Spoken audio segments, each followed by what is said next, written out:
Hello everyone, welcome to Aptitude Academy for Civil Services. This is a video on daily topic-wise news analysis where I'll be covering the news from the Hindu and Indian Express.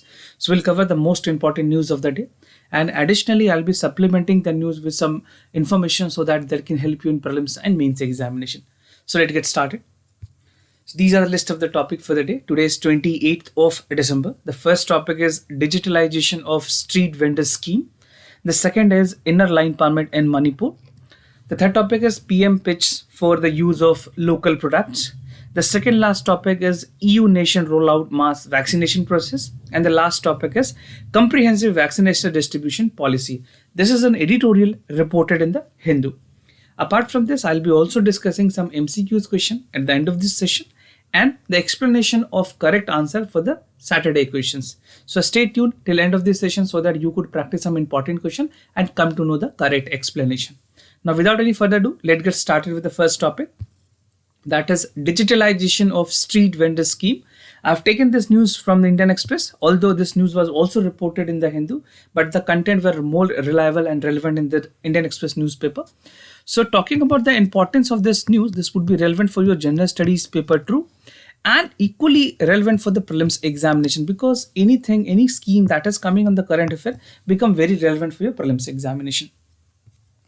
So from the year 2021, over 1 million street vendor of the India would be accepting the payment digitally, और ये एक digital India की तरफ जो platform है government की उसको और ऑगमेंट करने की कोशिश है. Now the central government has come up on board for मैं भी digital. It's like me too digital drive.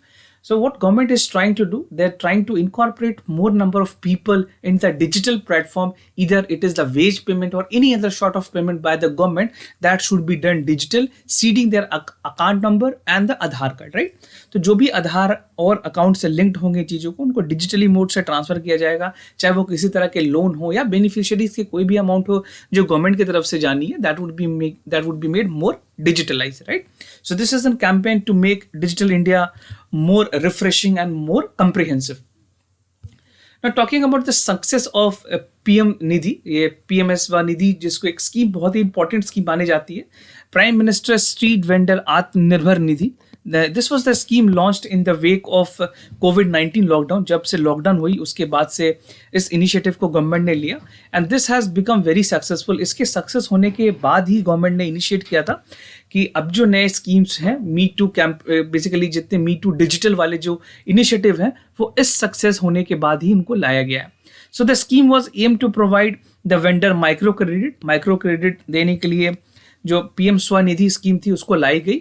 और स्वनिधि स्कीम की अगर बात करें तो over 10 lakh street vendor across the country have availed the benefit of 10,000 rupees loan to train by the mode of digital payment, right? किस तरह से digital payment वो भी यूज करें और उनको डिजिटल पेमेंट के थ्रू भी पैसे मिले, राइट? सो PM स्वनिधि स्कीम की बात करें तो इसकी सक्सेस को देखते हुए गवर्नमेंट आगे और भी स्कीम को इसी तर्ज पे, इसी पैरामीटर पे, इसी कॉन्सेप्ट पे लॉन्च करने वाली है. Now coming to the total beneficiaries जो होंगे ऑलमोस्ट अगर स्कीम को लॉन्च की जाती है तो ऑफिशियल डेटा के हिसाब से almost 12 lakh street vendor would have availed the benefit while the loan and applicant have crossed 30 lakh. So you can see the number of vendors that are applying for the applications. Now over 16.65 lakh application has already been sanctioned by the partner bank. जो partner bank है उनको already sanction कर दिया गया कि आपको इतने लोगों को 10,000 rupees is the amount they have to disperse and accordingly the small vendor can have their livelihood. वो अपने काम को आगे बढ़ा सकते हैं बहुत ही marginal interest rate पे. Now coming to the advantages of this scheme, क्या क्या advantages हो सकते हैं अगर इस स्कीम को लॉन्च की गई तो.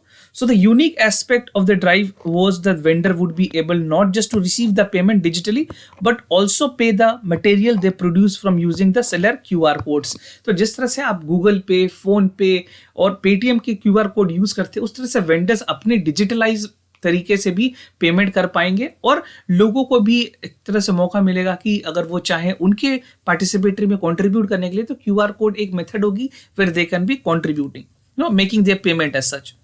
Now the mobile phone of the vendor would be equipped with the software needed for the transactions and training would be provided for the safe and secure use, because safety of the payment is again very important because we have seen recent time जिस तरह से CVV को लेकर के जो fraud calls आते हैं उस चीज से बचने के लिए, सिक्योर पेमेंट करने के लिए वेंडर्स को मोबाइल में डेडिकेटेड गवर्नमेंट ऑफ इंडिया की सॉफ्टवेयर दी जाएगी, जिससे वो सिक्योर पेमेंट को ले भी पाएंगे या फिर पूरी जो ट्रांजेक्शन है उससे कर पाएंगे। Now coming to the digital footprint का मतलब है कितने लोग हैं जो अभी तक इस डेटा को या फिर जो डिजिटलाइज तरीके से जुड़े हुए हैं। So available data shows only 20% of the beneficiaries are digitally enabled. जो बेनिफिशियरीज हैं, जितने लोगों को मिलनी है पैसे, उनमें से सिर्फ 20% ऐसे लोग हैं जो कि डिजिटली इनेबल्ड हैं, और 80% को टारगेट करना गवर्नमेंट के लिए is again a tough task. So government is trying harder ताकि 80% लोगों को भी कवर किया जा सके। Now, even among those who accept the payment digitally, not use digital payment to purchase the material. तो मटेरियल परचेज में भी गवर्नमेंट की कोशिश है कि डिजिटल तरीके से, QR कोड तरीके से या UPI के तरीके से उनको यूज किया जाए digital for purchasing the material, right? So the targeting 80% is what government is trying for. We already have a base जहाँ पे 20% beneficiary digitally enabled हैं. Now coming to the PM Swanidhi scheme, because we are discussing the success of PM Swanidhi scheme, so it is equally important कि आप इस scheme के बारे में भी जानें. This become very relevant for your prelims examination. तो ये स्कीम जो है ministry of housing and urban affairs के अंदर में आती है. They are the nodal ministry for this, and they have allocated like हर जो बेनिफिशियरीज होंगे, जो वेंडर्स होंगे, उनको 10,000 रुपीज दी जाएगी as an loan amount, and this would be an interest free loan working capital to restart their business. किन लोगों को? स्मॉल वेंडर्स को, to start their businesses, right? ये पूरा मेन एम है पीएम स्वनिधि बिजनेस की, और स्कीम की आप बोल सकते हो पीएम स्वनिधि स्कीम की. Now government data shows around 46% of the street vendor who has applied for the loan so far for fruit and vegetable sellers हैं उसमें, some of 21% of the fast food sellers हैं. तो जितने भी small vendors हैं उन्होंने इस loan की फैसिलिटी स्कीम के थ्रू अपने फैसिलिटीज लिए हैं. 10,000 रुपीज़ का जो लोन अमाउंट है अवेल किया है, and 41% among them are women. तो जितने टोटल बेनिफिशियरीज हैं इस 46% में, तो इसका अगर आप देखोगे तो इस टोटल का 41% जो बेनिफिशियरीज हैं they are women. So it's a good signal that almost participation of the women is close to 50% or an approximate.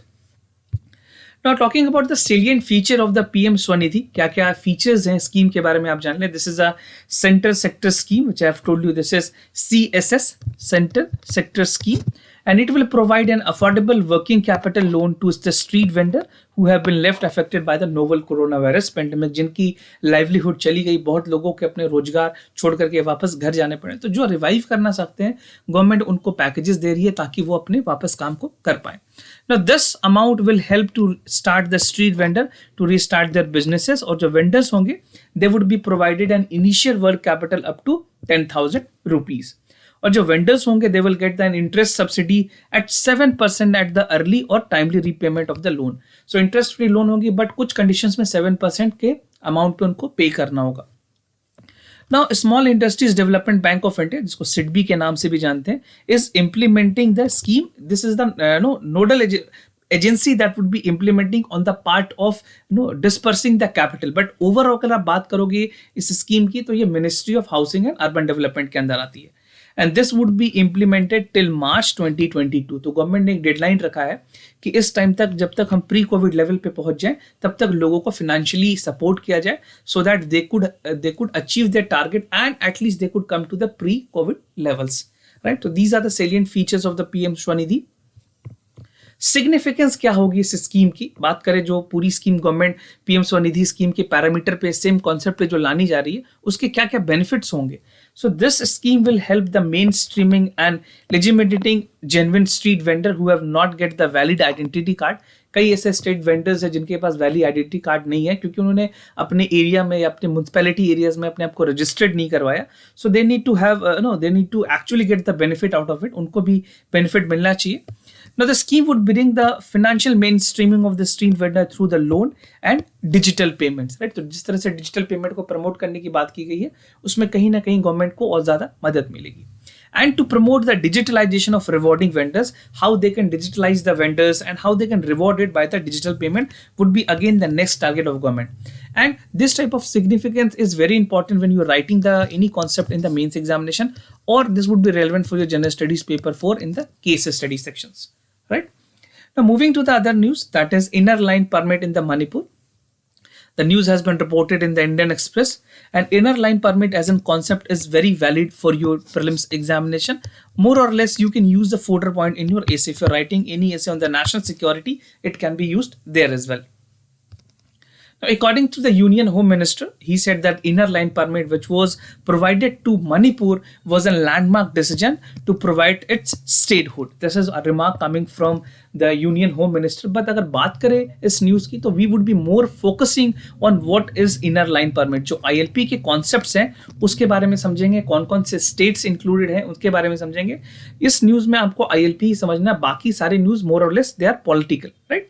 तो प्रेशर ग्रुप्स की अगर बात करें from the North East, they are view that the permission provide a shield against the entry of illegal migrants. जो भी illegal migration हो रही है मणिपुर या बॉर्डर एरिया में, उनको रोका जा सकता है through this ILP initiative of the government. Now, what is ILP? Inner line permit है क्या? अगर बात करें implemented under the British era, जहां बंगाल ईस्टर्न फ्रंटियर रेगुलेशन पे इसको रेगुलेट किया जाता था, तो ILP is not a new, it's a very old concept. 1870s की ये कॉन्सेप्ट है. 1876 के टाइम में ब्रिटिशर्स ने इसको यूज किया था to protect Indian citizen from entering into the any protected और लिमिटेड पीरियड. तो जो मेन एम है ILP की प्रेजेंट में is to preserve the settlement of Indian national in the state where ILP regime is prevalent, और protect करती है indigenous और ट्राइबल पॉपुलेशंस को, right? So it protect indigenous and tribal population. I will tell you in the later part of the video कौन कौन से दो important impacts हो सकते हैं इसके. Now the adaptation of the law, that is the amendment 2019, extended the ILP to Manipur. Manipur में इसको एक्सटेंड किया, और मणिपुर से पहले we already had ILP in Arunachal Pradesh, Nagaland and Mizoram where ILP regime is already applicable by the government of India. Now, what would be why there is a need of ILP? The first and foremost is the preservation of indigenous cultural and tradition, because बहुत सारे ऐसे indigenous group हैं, indigenous लोग हैं जो कि उस area में रहते हैं. So protect their sovereignty and their indigeneity of culture. It is very important कि ILP जैसे regulations बरकरार रहें, and it would prevent the illegal migration and encroachment by the outsiders, because we have seen in many places जहाँ पे इस तरह से हुई है, खास करके intruders हुई है या फिर illegal migrants अगर अंदर आए, तो जो वहाँ के लोकल इंडिजिनस पॉपुलेशन है उसको उसका काफी ज्यादा खामियाजा भुगतना पड़ा है. So to prevent the illegal migrant and encroachment by the outsider, ILP is something which would be helping to maintain their indigeneity. Now coming to the other news, that is PM pitches for the use of local products. This has been also reported in the Hindu. और बात करें अगर इसकी relevance की, so this is important for your general studies paper 2 and paper 3. So what he has said, already Prime Minister has called for Vocal for Local campaign. In light of that only, he was addressing a session of Man Ki Baat where he said that he urged the people of India to take a resolution in the new year to substitute the foreign produced goods. जो भी foreign produced goods को हम मंगाते हैं उसको substitute किया जाए indigenous goods in 2021, right? And he also said कि जो manufacturers होंगे that should ensure कि जो quality है Indian product goods की, that should be of the global level. क्योंकि if you see the manufacturing in China, we cannot compete them, right? Any other country. So Prime Minister wanted कि जो level हो हमारे products की, जो output हो product की, वो that should be at the global standard. And he also reiterated कि जो earlier appeal है for Indians to make the list of protected use of daily goods, identify करें कि क्या चीजें abroad जा सकती है और कितनी चीजों की substitute indigenously सिर्फ इंडिया में रखी जा सकती है. Because India has a huge potential, right? We can augment our manufacturing. Make in India की अगर बात करें, मेक इन इंडिया इनिशिएटिव की अगर बात करें तो already this was not very successful, but through आत्मनिर्भर और लोगों को फाइनेंशियली सपोर्ट करने के बाद this can be the revival of the make in India initiative. Now, the Prime Minister said where many challenges were there in the 2020 pandemic, but this is a time now country need to learn lesson and revive itself in terms of manufacturing and in terms of the dependency in the import sector. So यहाँ से import कम होगी और कोशिश ये की जानी चाहिए कि जो हमारी export है उसको भी बढ़ाया जा सके. Now, आत्मनिर्भर भारत कैंपेन की अगर बात करूं, so this was the first program launched by Government of India which aims to promote the self-reliance India or self-sufficient India in the vision of PM. So making India bigger and more important part of the global economy. As you see, अगर consumer basis पे देखें तो India is the world largest consumeristic economy. World largest developing economy. और overall अगर बात करें जो capital है, जो खास करके कंज्यूमर कैपिटल यहाँ पे इंडिया में, चाहे वो सेलफोन्स की हो, इलेक्ट्रॉनिक्स की हो, मेडिसिन की हो या फिर डिफेंस की हो, we have a large number of things coming imported from the other countries. तो अगर इस पर काम कर लिया जाए तो बहुत ज़्यादा अल्टीमेटली हमारे जो इकोनॉमी है, जो हमारी जीडीपी है, ओवरऑल डेवलप करेगी। नाउ सेल्फ रिलायंट इंडिया और अगर आत्मनिर्भर इंडिया की बात करें तो कुछ 5 इंपॉर्टेंट पिलर्स आइडेंटिफाई किए गए हैं। These are economy, infrastructure, 21st century technology driven arrangement and system, demand and vibrant demography. So these are the core area among which the self reliance should be promoted. और अगर बात करें 20 lakh crore worth package was also being provided. This is 10% of the GDP which Prime Minister has already been addressed. I'm just repeating the same. Now the package emphasize on the land, labor, liquidity and laws to be make more stringent and more comprehensive. Package की अगर बात करें, this package across many sectors such as MSME, जो हमारे micro small and medium enterprises हैं, वहाँ पे cottage industries हैं, मिडिल क्लास जो लोग हैं या फिर जो वेंडर्स हैं उनके लिए, migrant people who are migrating from one state to another state in search of their job and livelihood to help them out, and industries. Right, so self reliance की जो कॉन्सेप्ट है बहुत ही वाइड है, बहुत ही broad है। अगर उसकी आप लेंथ और ब्रेथ में बात करोगे तो it is very holistic in its nature, but the only problem is that we need the implementation in the right direction and the target should be achieve with the limited period. तो limited period में इसको achieve करना would be one of the biggest task of the government. What are the concerns? कुछ concerns raised किए हैं because he was addressing the nation through radio that is called मन की बात। तो prime minister has also set कि जो single plastic use है उसके बारे में भी बहुत ज़्यादा बातें हो नहीं पाई बिकॉज ऑफ द कोविड-19 the entire nation was focusing on that only. So he said कि there should be the focus on the single use plastic on the resolution for 2021। So these are the two important concerns that Prime Minister has raised over the Man Ki Baat on the Sunday, and this was the last Man Ki Baat that he has addressed for 2022।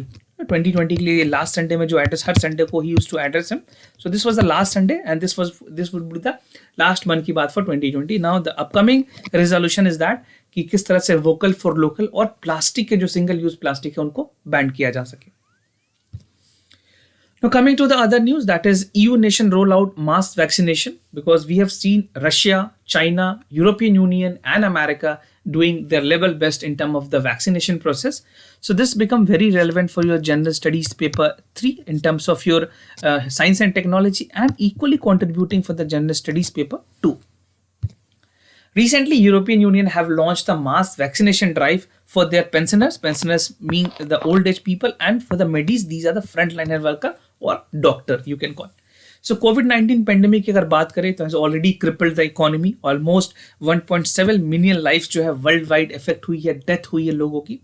And Italy was the first country in the Europe to record the significant number of infections. Right? बहुत ज़्यादा वहाँ पे cases बढ़ी थी, बाद में control हुआ, but talking about the European countries, Italy was the worst hit. Now mass vaccination program की अगर बात करें, so this region has almost 550 million people that have secured contract with the range of suppliers। बहुत लोगों से उन्होंने contact की है, और जो 2 billion vaccination doses है that is set to go the adult through the inoculating during 2021। तो बात करें फाइजर के साथ जो कोलैबोरेटिव कंपनी है, वहाँ पे रशिया की तो वैक्सीन नहीं जा रही है, मोस्टली दे आर मॉडर्ना, फाइजर्स, इनके साथ वो कर रहे हैं। बायोटेक जो जर्मनी की कोलैबोरेटेड कंपनी है with the Pfizer, they would be delivering their vaccine there, and the goal of this time is to ensure कि there is equal access to vaccination across the region. तो mass vaccination में ये ज़रूरी है कि सारे areas जो हैं यूरोप के उसको कवर किया जाए, and that would be again providing a uniformity in terms of the vaccination process. तो जो वैक्सीन है, जो उसकी बेस है, जो टेक्नोलॉजी यूज की गई है, that is mRNA technology, messenger RNA, we have already discuss that. So this must be restored with the ultra low temperature of -60 degree Celsius. तो फॉरेन कंट्रीज में logistic is not that big problem, वहाँ पे भी concern है इसको लेकर के, but it's not that big as India. Now the distribution of Pfizer BioNTech shots should be a tough challenge for the country like Europe as well, because उस जगह पे डिग्री टेम्परेचर मेंटेन करना भी tough होगा। ऐसा नहीं है कि they are well equipped, but India से उनकी स्टैंड काफ़ी ज़्यादा अच्छी है। Now, other editorial, that is comprehensive vaccination distribution policy. This is written by Bhaskar Datta, and Bhaskar Datta is a professor of economics at Ashoka University. He talks about what should be India's approach in terms of the coverages that India would be doing for the vaccination process in the coming month. The government has already reiterated that they would be coming with the vaccination process by January 2nd week or 3rd week. सो बात करें इस तरह के article की, very much relevant for your general studies paper 2, very much equivalent for your essay paper and also for the general studies paper 4, right? In 4 they would be contributing. Now India planned to vaccinate almost 30 million people at its initial stage of the COVID-19, जो कि 30 million जो लोग हैं उसमें front line health worker होंगे, मैं बताऊंगा कौन कौन से लोग हैं, बट ये जो कवरेजेस हैं ये 6 to 7 मंथ में होनी है. And the priority include the health care worker, जो डॉक्टर है, जो फ्रंट लाइन हेल्थ वर्कर हैं, जो मेडिकल स्टाफ है, जो सपोर्टिंग स्टाफ है, उनको साथ के साथ followed by the health worker, followed by everyone who is above the age of 50. They would be the first people to be vaccinated, and these people comprise 300 million, and the vaccination process for them would take none less than 6 to 7 months. उसके बाद government की क्या priority होती है adult को लेकर के, child को लेकर के, because this is the rough idea which government has provided. अभी तक कोई नेशनल प्रोसीजर्स नहीं है या फिर कोई प्रॉपर गाइडलाइन नहीं है. गवर्नमेंट ने सब हिंट किया है कि this would be given the outmost priority. Now 20% of the population would be vaccinated by July August 2021. तो इनको भी अगर कवर किया जाए तो सिर्फ 20% ही पॉपुलेशन हम कवर कर पाएंगे अगस्त 2021 तक. Rest 80% people would take like none more than 1 साल लग जाएंगे उनको नेक्स्ट ईयर तक. By 2022 the entire India would be vaccinated. This is the first time in the country that we have a such mass vaccination process. Now vaccination drive की अगर बात करें या फिर जो मैन्युफैक्चरर्स हैं इंडिया में उनकी बात करें तो currently the vaccine require 2 doses, जैसे मैंने आपको बताया 2 डोजेस में वैक्सीन पूरे वर्ल्ड वाइड दी जा रही है. So this require 600 million of doses. अगर हमें 300 मिलियन लोगों को वैक्सीनेट करना है तो 2 डोज अगर हमें चाहिए होंगी, so we would require 600 million doses. और इंडिया में अगर बात करें जो सीरम इंस्टीट्यूट ऑफ इंडिया है, that is SII, these are the world largest manufacturer of vaccine, world में सबसे ज्यादा मैन्युफैक्चरिंग करती है. तो this is the best part that we have, Serum Institute of India. ऐसी इंस्टीट्यूशंस, ऐसी बॉडी है, जो ऐसी ऑर्गेनाइजेशन है जो इतनी मास नंबर पे प्रोडक्शंस कर सकती है. And there are reports that the government has already stuck with the deal with the Serum to acquire 500 million doses from the AstraZeneca vaccine, जो कि यूके की वैक्सीन है, उसके साथ डील चल रही है ताकि और एडिशनल 500 मिलियन वैक्सीन इंडिया को मिल पाए. इमरजेंसी ऑथराइजेशन के लिए ऑलरेडी फॉलो अप चल रही है, and very soon government would also be giving the authorisation की इमरजेंसी पर्पसेस में वैक्सीन के डुअल शॉट्स लगाए जा सके. Now there are vaccines for the runner including Bharat biotech की जो कोवैक्सीन है वो फ्रंट रनर है. रशिया की स्पुतनिक 5 जो कि ऑलरेडी लखनऊ में आ चुकी है, यूपी में. So this would be again, इस पे चल रही है trials. Very soon the government of India, सिट्सको और ICMR है वो अपनी अप्रूवल देगी, and they would be conducted. अभी जो इनिशियल ट्रायल चल रही है फेज 3 की, that is being conducted by the doctor Reddy laboratories. Now coming to the priority list of the vaccination, as I've told you in the beginning, अगर बात करें कुछ foreign countries के example पे, जहाँ पे we have taken an example from the UK and the US because these country are the major leaders in terms of, because उन्होंने अपने vaccination start कर दिए हैं, अपने citizen को देना शुरू कर दिया. तो उनके अगर हम कुछ learning process देखें या उनके काम करने के तरीके को देखें तो what they are doing, they are prioritizing the people with the comorbidities, जो ओल्ड एज पेंशन है या फ्रंट लाइन हेल्थ वर्कर है उनको भी वो दे रहे हैं. So the same is being continued. Vaccination की जो ड्राइव है that should be the 2 distinct objective. First, providing protection to those who are vaccinated, ये एक सबसे पहले प्रायोरिटी ऑब्जेक्टिव होनी चाहिए. Second is to minimise, slow down the speed and the spread of the viral transmission, जो viral की transmission है उसको भी रोका जा सके. So these are some of the priority area for the vaccination that we can learn from the country like UK and US. No national group of vaccination campaign भी बनाई गई, एक्सपर्ट ग्रुप बनाई गई है गवर्नमेंट ऑफ इंडिया की तरफ से. So these national expert group would include the technical expert, NITI Aayog से कुछ एक्सपर्ट होंगे, स्टेट गवर्नमेंट से भी लिए जाएंगे, सेंट्रल गवर्नमेंट के एक्सपर्ट होंगे, ताकि जो वैक्सीन में कैंपेन होनी है या जो एंटायर वैक्सीनेशन प्रोसेस है उनको मॉनिटर किया जा सके. So the national expert group would take the decision collectively for the national and regional requirement. तो एक डेडिकेटेड ग्रुप होगी जो कि सारी चीजों को मॉनिटर करेगी. Now already we have EVN network which government has already enrolled. तो यहाँ पे जो लेटेस्ट वैक्सीन स्टॉक्स होंगी, पोजीशंस, टेम्परेचर, स्टोरेज की क्या फैसिलिटीज है, जियो टैग्स हेल्थ सेंटर्स के बनाए जाएंगे टू मेंटेन द फैसिलिटी और जो डैशबोर्ड होगी उस डैशबोर्ड पे सारी जानकारी पब्लिक एक्सेस में होगी, so that everyone could know what is the exact situation. और पब्लिक के पास में भी नहीं तो पब्लिक डोमेन में नॉलेज होगी। जिस तरह से इवेंट के जो कॉन्सेप्ट है, मैंने इवेंट पे एक वीडियोस भी बनाया हुआ है। If you want you can go and directly watch the event video, you will get the complete idea of that. So if not watch it till now, go and refer to that video, you will get the complete clarity about the event. Now, involving private hospitals, the government ने ये कहा है कि procurement strategy है that seems to be dependent entirely on the domestic resources, right? Or it planned to entirely rely on the public resources for the distribution without involving the private hospitals. Because private hospital में problem ये दिखे गए हैं कि black marketing हो रही है काफ़ी ज़्यादा, लोगों को गुमराह किया जा रहा है, they have been targeting lot, और साथ के साथ they would have been to pay the costly amount in terms of the vaccine, right? तो vaccination के जो overall प्राइस की अगर बात करें, जिस तरह से हमने देखा था पर बेड्स में भी प्राइजेस सरचार्ज करके लिए गए हैं प्राइवेट हॉस्पिटल की तरफ से, तो प्राइवेट हॉस्पिटल को अगर ये सारी चीज़ें दी जाती है, इन्वॉल्व किया जाता है, तो इट इज़ बीइंग एंटिसिपेटेड कि प्राइस बढ़ सकती है, ब्लैक मार्केटिंग हो सकती है। तो government is more focusing on the public resources. अगर ऐसी जरूरत पड़ी then we can move on to the private hospitals. Moreover the government plan to bear the entire cost of vaccination. अभी के लिए government would be providing the subsidy and it is being estimated कि हो सकता है government पूरा vaccination का जो कॉस्ट है वो बियर करे। So this is on the part of the government cost and the private hospitals. Now moving to the answers of yesterday questions. So for the first question, the correct option here is C. That's both the statement are correct. That Vijayanagar painting evolved the pictorial language where the faces shown in profile of the figure, objective two-dimensional, line becomes still and composition appear to be the rectangular compartmental. और जो statement 2 है वो भी correct है. With the decline of the power of Chola dynasty in the 13th century, Vijayanagar dynasty captured and brought under the control of region of Hampi to Trichy, serving its capital. So the source of reference here is NCERT, class 11th book में भी पढ़ सकते हैं, details वहाँ पे दी हुई है।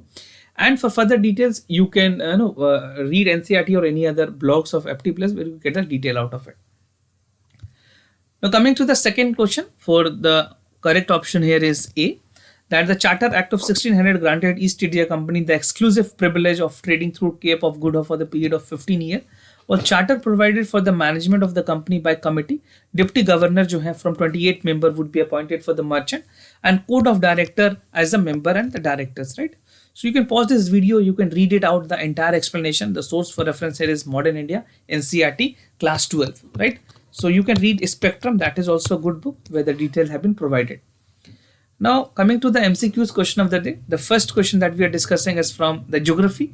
Moon is only natural satellite on the Earth and meteorites are found between the orbit of Mars and Jupiter. So just let me know which among the following is the correct option, whether A, B, C or D. Whatever you feel is the correct answer, just let me know in the comment section down below. Moving to the second question of the day from the general science. With regards to GSLV Mark III, consider the following statement. It is a 3-stage heavy lift vehicle developed by ISRO and it is India's first fully functional rocket to be tested in the cryogenic engine. So you have to choose the options, either A, B, C, D. You can have an intelligent guess as well because some options are giving you a hint.